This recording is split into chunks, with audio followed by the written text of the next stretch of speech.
అనే దాని ముందు మీరు తీసుకురండి అని మేము విజ్ఞప్తి చేస్తే మా గురువు దాసనాడు దాన్ని యాక్సెప్ట్ చేశారు, ముందు తీసుకుని వెళ్ళారు. కానీ ఫలప్రదం కాల, ఇంప్లిమెంట్ కాల. లెటర్ ఆఫ్ ఇండస్ట్రీ పెద్ద చిరంజీవి గారి దగ్గరికి వెళ్ళాం, ఇది ఇష్యూ మీద రైట్ చేశాం, విజ్ఞప్తి చేశాం. టికెట్స్ రేస్ పెంచుద్దని చెప్పడం విషయంలో కానీ ఈ ఇష్యూలో కానీ ఆయన కృషి చేశాడు, మరీ ఫలప్రదం కాల. So this is a very big issue. Since 25 years this percentage system is going on, the issue is going on, not clearing. అది కావాలి. అలాంటిది ఇవాళ పర్సెంటేజ్ సిస్టమ్ కొలుక్కొచ్చే దశలో హరిహరి వీరమ్మలకి దీనికి ఒక లింకప్ పెట్టి ఏం సంబంధం అండి? ఏమీ సంబంధం లేదు. ఈ రకంగా దాన్ని ఇచ్చేస్తారని చెప్పి ఈ పర్సెంటేజ్ సిస్టమ్ అనే ఇష్యూని పక్క తోసేసేసి హరిహరి వీరమ్మను ఫోకస్ చేయడం అంటే ఎంత దూరం ఉండేది?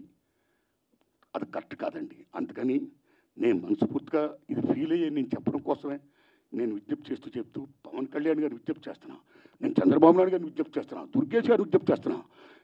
పవన్ కళ్యాణ్ గారు మాట చెప్పారు, ఇండస్ట్రీ వారు వచ్చి గవర్నమెంట్ ఏర్పడ్డ వెంటనే వచ్చి పలకరించవచ్చు కదా, మర్యాద పూర్వకంగా కలవచ్చు కదా అన్నారు. శభాష్, కలవాలి రాజులు, మీరు కలుస్తాం.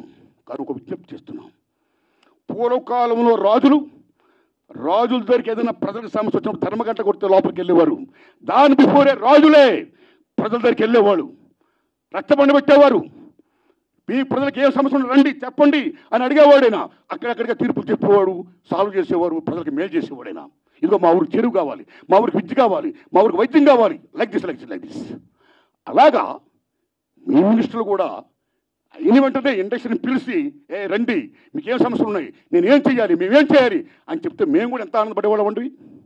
మేము మీ బిడ్డలు అండి, చిల్డ్రన్ ఆఫ్ ది స్టేట్. మేము మీకు ఓట్లు వేసిన వాళ్ళమి, మిమ్మల్ని లెక్కించిన వాళ్ళమి, మీ బిడ్డలం మేము. You must be respect the people the same time.